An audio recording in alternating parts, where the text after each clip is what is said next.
Hello दोस्तों, स्वागत है आपका अपना चैनल रुपेंद्र मैथ में। आज हम लेकर आए हैं संविधान से संबंधित अति महत्वपूर्ण प्रश्न जो कि सभी परीक्षाओं के लिए महत्वपूर्ण होने वाला है।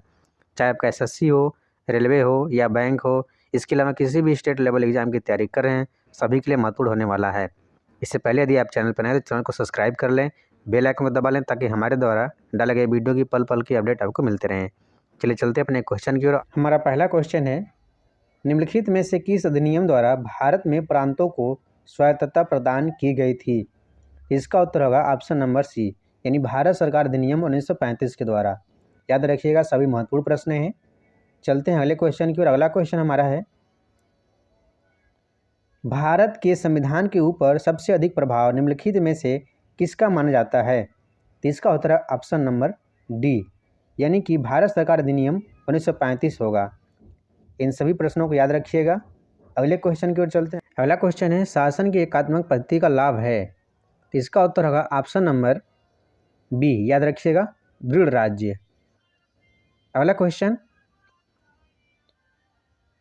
निम्नलिखित में से किस देश का अलिखित संविधान है?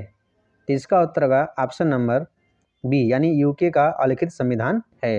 याद रखिएगा, यह क्वेश्चन बार बार एग्जाम में आपसे पूछा जाता है, इसलिए सभी प्रश्नों को आप याद रखिएगा और साथ ही साथ नोट्स भी बना लीजिए ताकि एग्जाम में आपको हेल्प होगा।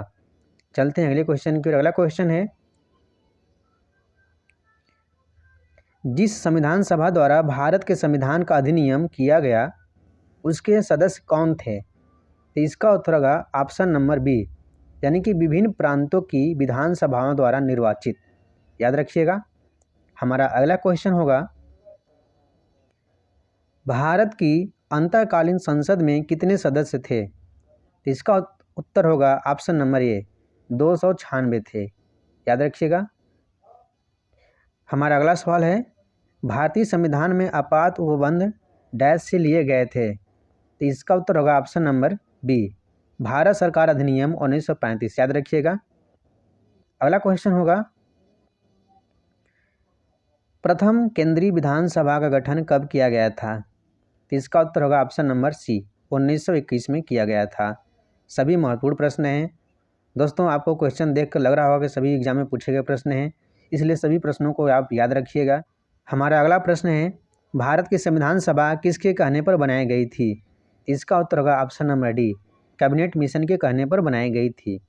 हम आगे चलते हैं अगले क्वेश्चन की ओर। अगला क्वेश्चन हमारा है, निम्नलिखित में से किस अधिनियम में नियंत्रक महालेखा परीक्षक नामक पद का सुझाव दिया गया है? तो इसका उत्तर होगा ऑप्शन नंबर बी, यानी कि 1919 का अधिनियम। याद रखिएगा। हम अगले प्रश्न की ओर चलते हैं। अगला प्रश्न हमारा है, भारत की संविधान सभा का अध्यक्ष कौन था? तो इसका उत्तर होगा option number B, doctor Rajendra Prasad थे। ठीक है, याद रखिएगा। अगला प्रश्न हमारा होगा, निम्नलिखित में से भारतीय संविधान सभा का अध्यक्ष कौन था?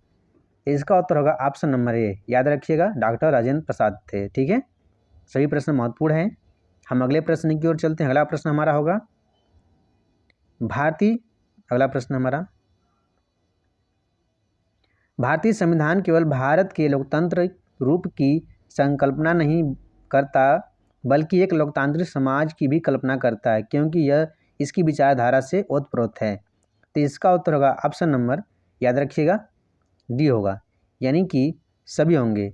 न्याय भी होगा, स्वतंत्रता होगा, ठीक है, समानता होगा और भाईचारा होगा। याद रखिएगा। हमारा अगला प्रश्न है, स्वतंत्रवाद किसका घोतक है? इसका उत्तर होगा ऑप्शन नंबर सी, सामाजिक, राजनैतिक तथा आर्थिक पहलुओं की स्वतंत्रता। हम अगले प्रश्न की ओर चलते हैं। अगला प्रश्न हमारा है, भारतीय संविधान की प्रस्तावना में किस प्रकार के न्याय की बात नहीं कही गई है? तो इसका उत्तर होगा ऑप्शन नंबर ए, लोकतांत्रिक का। हमारा अगला प्रश्न है, संविधान के अंतर्गत भारतीय लोकतंत्र के आदर्शों को हम कहाँ देख सकते हैं? तो इसका उत्तर होगा ऑप्शन नंबर ए, प्रस्तावना में देख सकते हैं। हमारा अगला प्रश्न होगा, संविधान की प्रस्तावना में भारत को निम्नलिखित में से किस रूप में घोषित किया गया है? तो इसका उत्तर होगा ऑप्शन नंबर सी, याद रखिएगा, एक प्रभुसत्ता संपन्न समाजवादी पंथ निरपेक्ष लोकतांत्रिक गणराज्य। ठीक है। हमारा अगला प्रश्न होगा, संविधान की प्रस्तावना में भारत को कहा गया है? तो क्या कहा गया है? इसका उत्तर होगा ऑप्शन नंबर डी, सर्वसत्ताधारी समाजवादी धर्मनिरपेक्ष लोकतांत्रिक गणराज्य।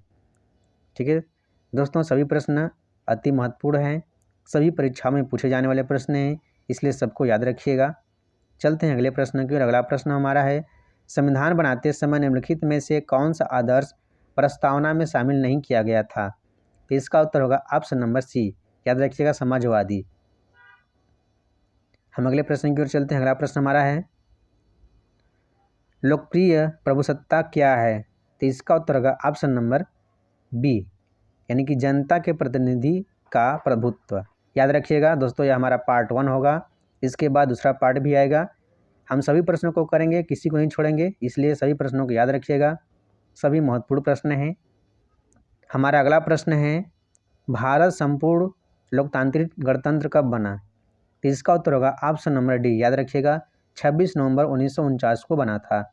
हम आगे चलते हैं अगले प्रश्न की ओर। हमारा अगला प्रश्न है, भारतीय संविधान पूर्व तक किस तिथि से लागू हुआ था? इसका उत्तर होगा ऑप्शन नंबर डी, 26 जनवरी 1950 को लागू हुआ था। हमारा अगला प्रश्न होगा, संविधान की उद्देशिका यानी प्रस्तावना का संशोधन कितनी बार किया गया था?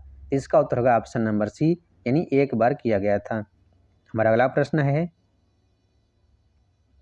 भारतीय संविधान की प्रस्तावना में निम्नलिखित में से किस अभिव्यक्ति का प्रयोग नहीं किया गया है? तो इसका उत्तर होगा ऑप्शन नंबर डी, संघी का। हमारा अगला प्रश्न है, हमारे संविधान की प्रस्तावना में उल्लेख नहीं है, तो क्या उल्लेख नहीं है?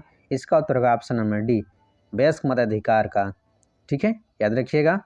हमारा अगला प्रश्न है, संविधान के निर्माताओं ने मनोभाव और आदर्श प्रतिबिंबित होते हैं, तो इसका उत्तर होगा ऑप्शन नंबर सी, याद रखिएगा, उद्देशिका में। ठीक है।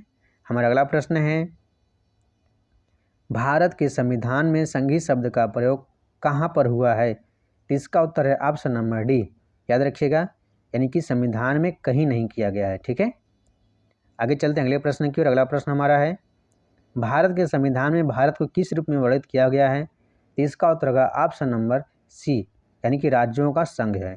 ठीक है, अगला प्रश्न हमारा होगा, भारतीय संविधान का अनुच्छेद 1 में यह घोषणा की गई है कि इंडिया अर्थात भारत डैश है, तो क्या है? तो इसका उत्तर होगा ऑप्शन नंबर ए, यानी कि राज्यों का संघ है। इंडिया क्या है? राज्यों का संघ है। अगला प्रश्न हमारा होगा, संविधान का अनुच्छेद 1 में भारत को क्या कहा गया है? तो इसका उत्तर है ऑप्शन नंबर डी, राज्यों का संघ कहा गया है। याद रखिएगा, सभी पूछे गए प्रश्न हैं। अगला प्रश्न हमारा है, निम्नलिखित में से किस अनुच्छेद में इंडिया को भारत भी कहा गया है? तो इसका उत्तर होगा ऑप्शन नंबर ए, अनुच्छेद 1। हम अगले प्रश्न की ओर चलते हैं। अगला प्रश्न हमारा है, शक्तियों का विभाजन और स्वतंत्र न्यायपालिका किसकी दो महत्वपूर्ण विशेषताएं हैं? तो इसका उत्तर होगा ऑप्शन नंबर बी, सरकार का संघीय स्वरूप। अगला प्रश्न है, भारत में किस प्रकार का संघवाद देखा जाता है? तो इसका उत्तर होगा ऑप्शन नंबर बी, याद रखिएगा, संघ बनाकर राज्यों का गठन। अगला प्रश्न हमारा है, भारत में संघ राज्य क्षेत्रों का संख्या, यानी भारत में संघ राज्य क्षेत्रों की संख्या है, तो इसका उत्तर होगा ऑप्शन नंबर बी, 7 है। ठीक है, आगे चलते हैं। अगला प्रश्न है, भारत संघ में कितने राज्य हैं? इसका उत्तर होगा ऑप्शन नंबर ए, वर्तमान में 28 हैं। ठीक है, याद रखिएगा।